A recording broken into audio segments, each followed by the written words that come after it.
Citi News.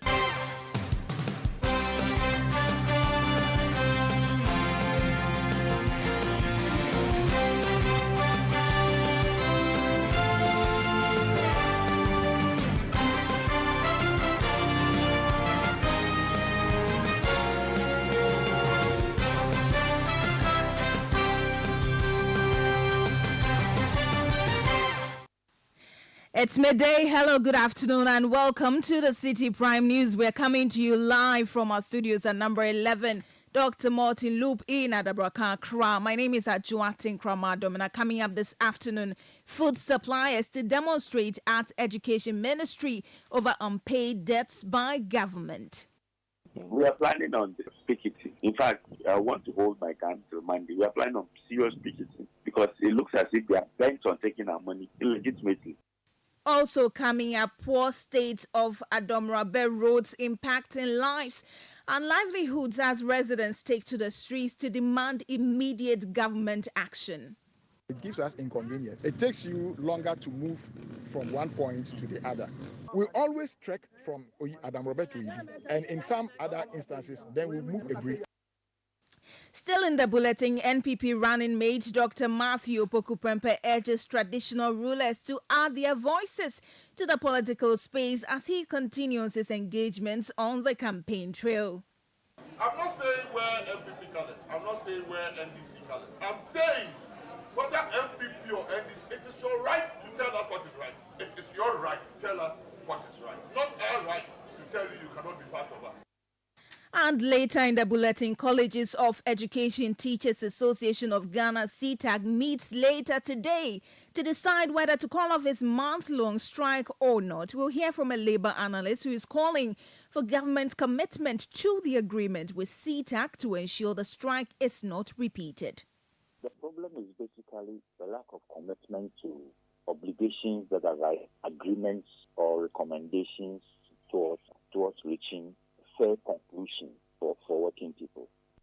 We have details of these and more stories coming your way in 30 minutes. Remember, this bulletin is live around the globe on citinewsroom.com, on YouTube and on Facebook. This is Citi 97.3 FM. Across the country, we are live on a number of affiliates in the Western region. Premier 100.5 FM in Takoradi Beach, 105.5 FM also in Takoradi. In the Bunu region, this is Green at 95.9 FM in Sunyani. If you're in the Ashanti region, Orange 107.9 FM in Kumasi. In the Volta region, this is Holy 98.5 FM in Aplao. In the Northern region, this is Dasuma 99.1 FM in Yendi. If you're in Upper East, Word 88.3 FM in Zuarungu. And in the Upper West region, Bugli Radio 88.6 in Wa. Please stay for details. Citi Prime News at 12 midday. Update you on all the running stories and connect you to the newsmakers. Grateful for your company. This afternoon, the National Food Suppliers Association is threatening to begin picketing at the premises of the Ministry of Education over its unpaid debts in the coming days. Now, the association says the decision has become necessary as part of, or as a result, rather, of what it described as the government's deliberate attempt to frustrate the operational activities of the National Food Buffer Stock Company to the disadvantage of suppliers. In an interview with Citi News, a spokesperson for the National Food Suppliers Association, Kweku Amedume, called on the government to pay the monies in full or face their wrath. Now money left, right, center, and when you go to confront them, they run away from the office. I bring the money to pay them, they did that and without any explanations, and they are not available to give you excuses. And when you call them to, they don't agree. So in my case like this, GCS has deducted almost 300,000. It's at 3 billion as an individual. You can imagine across all the suppliers, and without any explanation, Buffer Stock is deducting 3%, and a whole lot. We have written the letters that if you don't get them reverse the deductions, my Monday will be calling a press conference. The Ministry of Cement and the Buffer Stock and the Commodity Exchange are the two entities that procure the food on behalf of the Ministry of Education. So when the Ministry of Education gives them money to give us, they subject our money to some deductions that we have written some few letters. It's a bit crazy. And that's the main reason why foodstuffs are not going to the schools and there are shortages there. Because my sister, if I've invested 1 million and you are deducting 300,000, you don't expect me to put my money. We want the government to pay our money in full. We want our money to get paid, and that's why we're not buying the food. That's why we're not supplying the foodstuffs to the schools, because our monies are locked up. We are planning on picketing. In fact, I want to hold my gun till Monday. We are planning on serious picketing because it looks as if they are bent on taking our money illegitimately. Kweku Amedome is a spokesperson for the National Food Suppliers Association. Now, let's take you to the eastern region because residents of Adamrobe in the Ekuapem South municipality of the region have taken to the streets to protest against the poor condition of their roads. Now, community members say the road has been in a state of disrepair for years, with no effort from authorities to fix it. Government had indicated on its performance tracker that the road was at 100% completion. Although checks reveal no work has been done. Now, in an interview with Citi News, some residents express how the poor road conditions are impacting their daily lives and livelihoods. When it comes to issues of transporting people for emergency issues, you are unable to get it. Fifth is that we have had negative impact of security issues, insecurity in the community, because you don't get the security services coming to your aid when you have a challenge because the roads are not good. We tried last year, I think you were here also, December, we had some security issues. The police tried 1, 2, and they had to stop because it was not helping them. Their vehicles were breaking down. And another thing has to do with sanitation. We've not had any waste management organization coming here. First of all, they look at the community, it looks so attractive to them to come and do business. But they come 1, 2, their vehicles break down and they stop. So when you go around, you see that there are splinter areas of what? Refuse dumps, which are unauthorized, posing health risk. The roads leading in and the roads leading out of the town determines the status of the town. As I'm speaking, Adamabet came out before Oyibi. Now, because of the good nature of the roads in Oyibi is far developing than Adamabet. So I'm appealing to the government, those in authority, to as a matter of urgency, to wake up. This is a current call to them. If they don't miss this opportunity, then come 2nd December and 7th December, I think me and my people, the whole town, and myself will make sure that nobody will vote for any party, irrespective of who is standing as the MP. Those were some residents of Adamrobe in the Ekuapem South municipality of the eastern region protesting the bad state of their roads. Now let's go live to the region now and speak to Samuel Akomi, is my colleague, and he joins us for more. Samuel, good afternoon. Thank you for your time. Now, what form did this protest take? Did the residents present any petition to local authorities to ensure their demands are met? All right. Thank you. So, residents, shortly after the demonstration, they did not present a petition per se to the police command, but then they went to the district, that is the Ekuapem South Police, the district police, and then they presented a letter. So it will interest you to note that the content of the letter is not a petition, but a notification of another demonstration they have planned to organize on the 19th of August. And so right from there, they also went ahead to present a petition and notification of another demonstration to the Municipal Assembly. And when they got there, the MCE was not present. And so the Municipal Finance Officer, in the person of Mr. David Ankoma, received a letter on behalf of the MCE and assured that he will transmit the letter successfully to the MCE. Right. Samuel, do we know the exact impact this poor condition of the road is having on the residents? They say it's affecting their daily lives and livelihoods. How is the state of the road? You have visited the community. Describe to us how the state of the road is and how on a normal day, if you ply that route, how you're likely to face, what challenges you're likely to face. Yes. So the road in contention is 10 kilometers from Ebri to Adamrobe. And upon our assessment, you can see that the road has never been tarred, first of all, riddled with gullies and sink-ins and all. And you can imagine if someone is sick or ill and the person needs to be at the hospital within the shortest possible time, I'm not sure it will be possible. And so, listening to the residents, they claim or they say that because of this state, it's affecting security because robbers rob them. And then because of the state of the road, they are unable to apprehend them. Then again, on the issue of health, And then on the issue of job employment, industries come around, and because of the state of the road, they shut down. And so basically, these are all the impacts. Right.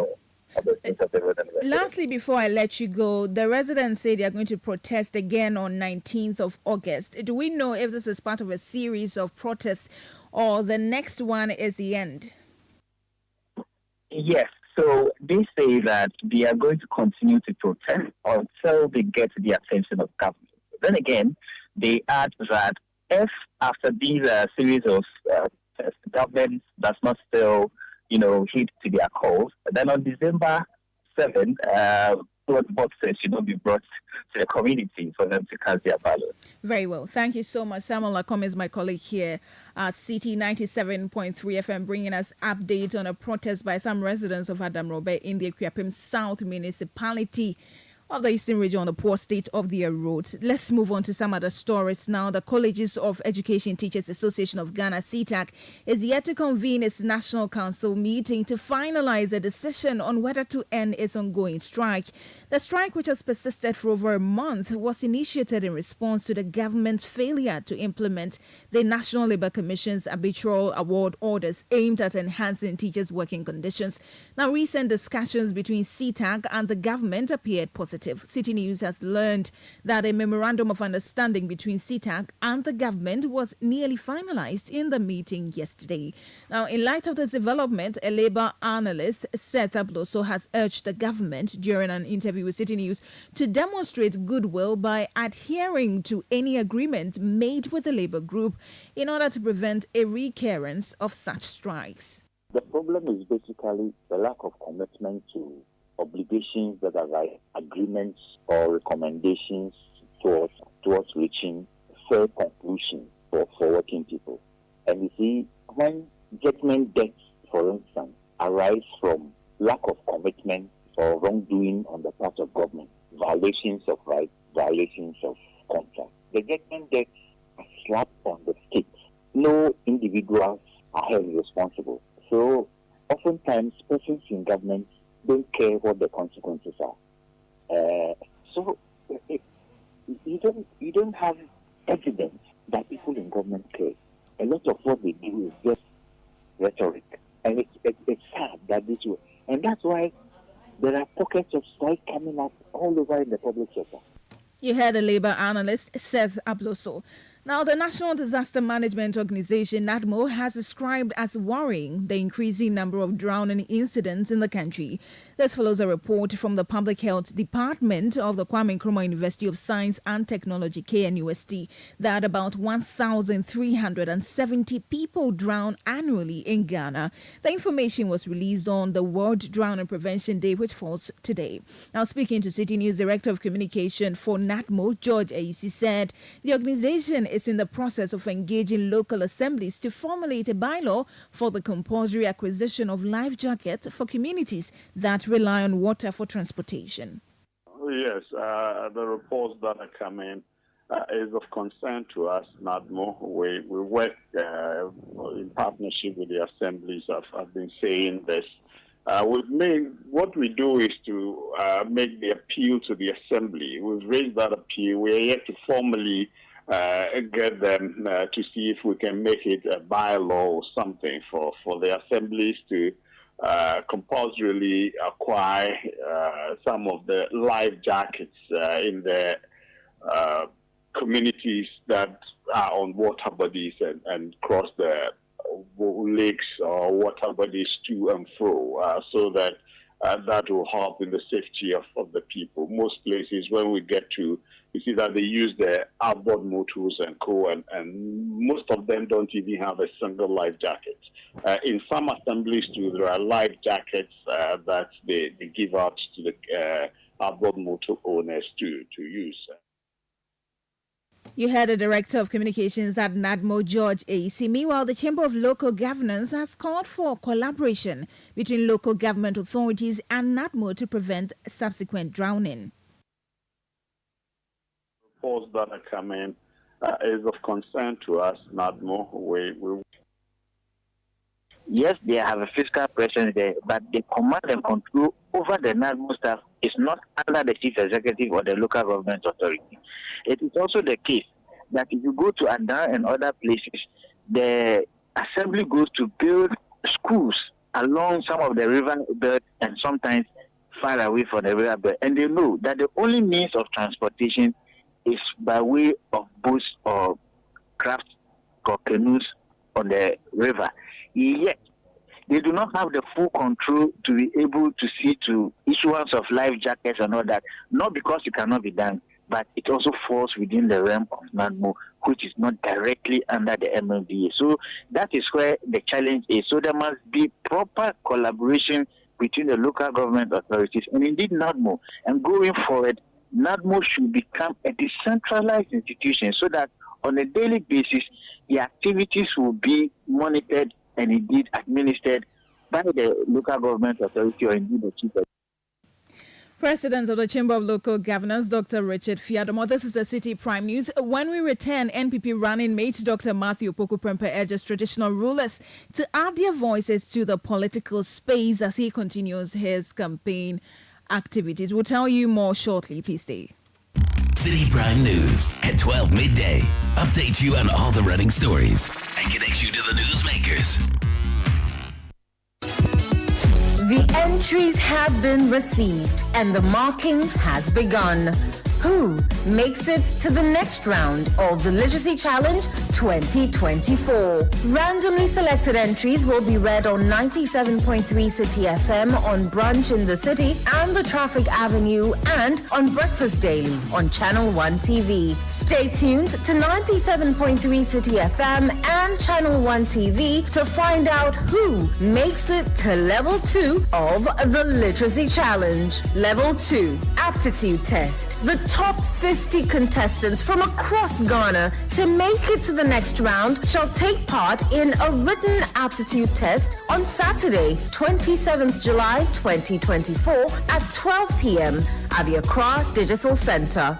Grand finale. The top 10 contestants chosen from Level 2 shall compete for the grand prize of 10,000 Ghana cedis in a classic quiz competition on Saturday, 17th August 2024. The Literacy Challenge 2024 is powered by Citi FM, supported by Channel 1 TV, and is sponsored by Ghana National Gas Company, Alive Soap. Feel fresh, feel alive. From the House of Wilmer Africa Limited. Fortune spread for bread. Yummy, delicious, always on point. Another quality product from Wilmer Africa Limited. Ruby Biscuits by M4 Foods and Prospectus Ghana Limited.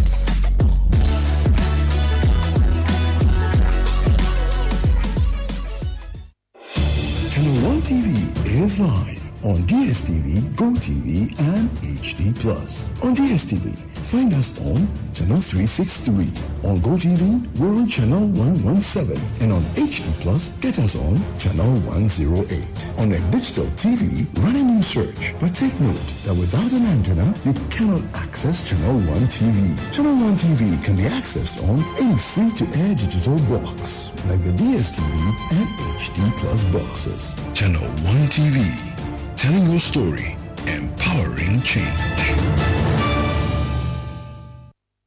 Citi Prime News at 12 midday. Update you on all the running stories and connect you to the newsmakers. You're welcome back. Thank you for staying with us. Now, the new Patriotic Party running mate, Dr. Matthew Opoku-Prempeh, is asking traditional leaders across the country to have a say in Ghana's political landscape. Now, Dr. Matthew Opoku-Prempeh says chiefs play a critical role in shaping the country, hence they need to hear their voice on national issues. Speaking at a meeting with the Nungwa Traditional Council in Accra, Dr. Opoku-Prempeh urged electorates in the area to vote for the new Patriotic Party and Dr. Mahamudu Bawumia in the December polls. I employ every traditional leader, every elder, that this game called politics. Have you realized that the politicians have turned around and told you you can't do politics? If you didn't do politics, how did independence come? You started fighting from 1844. You fought and fought and fought and fought in 1948. It was only chiefs. Now, me and Afute Abo come in. and we say, don't do politics. Not they want to destroy your house. I'm not saying wear MPP colors. I'm not saying wear NDC colors. I'm saying whether MPP or NDC, it is your right to tell us what is right. It is your right to tell us what is right. Not our right to tell you you cannot be part of us. It is yours. And claim it. Claim it. The people of Nungwa should claim Nungwa because Nungwa is theirs. Yes. Everything God put on Nungwa was for the development of Nungwa. You had New Patriotic Party running mate Dr. Matthew Opoku Prempeh. Now the National Media Commission has begun implementing measures to ensure the safety of journalists ahead of the 2024 general elections, urging media practitioners to remain professional and abide by the Code of Ethics. The Commission urged media practitioners to avoid misleading their audiences with unverified information which could cause chaos. Now the Commission also states that media practitioners must be guided by the ethics of the profession, especially considering the crucial nature of the upcoming general elections. Executive Secretary of the NMC, George Sapon, emphasized the importance of proper verification of information by journalists. We are going to do 3 substantive things. 1, protect the safety of journalists to enable them to do their work, especially during this election. 2, promote media responsibility during this period. 3, combat disinformation. These are the 3 core objectives. And their method of operation would include settling complaints, engaging the media on matters of concern, but we have also added the governance forum that we just explained, that they are going to help create opportunities for discussions on big governance issues in Ghana, in the region, and offer the same kinds of opportunities that our colleagues in Accra have to deepen our knowledge of emerging governance issues in Ghana. They will also do so with respect to matters of the economy and development. You heard Executive Secretary of the National Media Commission, George Sapon. Well, the Commission has also inaugurated a media advisory committee responsible for assisting journalists and ensuring their safety. Chairman of the National Media Commission, Yabwedu Ayabuafo, urged journalists to avoid relying solely on information from social media without further verification. The first thing that I will appeal to the mainstream media, now called traditional media, is that never ever replicate what you see on social media without establishing the foundations of it. Because the people in social media have not had the training that we have. And so when you receive any material on social media and you put it out, you are helping them to misinform us. And so it becomes very, very important as a first step that any information that you receive from social media, you cross-check and establish the foundation of it before you decide to broadcast it on your medium. Apart from the legal implication, because the position of the law is that there's no law that binds you from repeating anything on social media. So if you do, then you take responsibility for it. You know, that thing that crawl on the TV set, that these are the views of panelists and not this. It's a useless alibi. I mean, because if on your station somebody comes and says defamatory things about me, I will sue you. That's the chairman of the National Media Commission, Yabwedu Ayabuafo. Now, the 7th staff of the Ghana National Fire Service involved in an accident en route to respond to an emergency have been discharged from the St. Dominic Hospital in Akwatia and the Kade Government Hospital, both in the Eastern region. Following their discharge, the personnel from the Kade Fire Station were directed to report to the Eastern Regional Hospital in Koforidua for further medical examinations and treatment. This directive came from the Eastern Regional Fire Service Commander and Chief Fire Officer and the Eastern Regional Director of Health to ensure the firefighters receive the best possible care. Now, after undergoing X-rays, head CT scans and other investigations, 4 of the personnel were detained for further treatment, while the remaining 3 were treated and discharged. City News also confirms that a fire engine involved in the accident at Adankrono has been towed to the Kade Fire Station as police continue their investigation. Moving on now, the National Association of Institutional Suppliers Ghana say there are still some pending arrears that the government owes them. The association, a key player in supplying school uniforms, house dresses and school clothes to senior high schools across the country, is owed 2 years of arrears by the government. Spokesperson for the National Association of Institutional Suppliers, Emmanuel Aibo, says although the government has begun payment, it is at a snail's pace. No, as we speak, there are still some pending arrears that government needs to settle.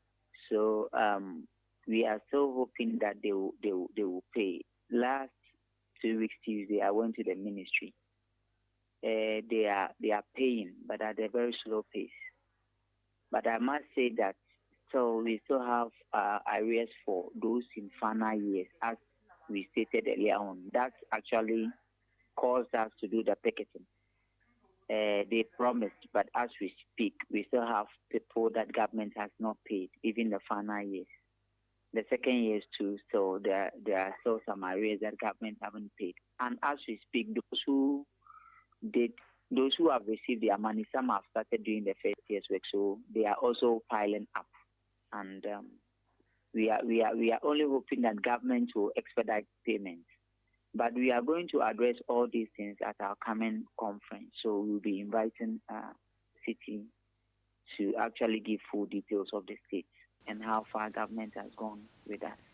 You heard spokesperson for the National Association of Institutional Suppliers, Emmanuel Aibo.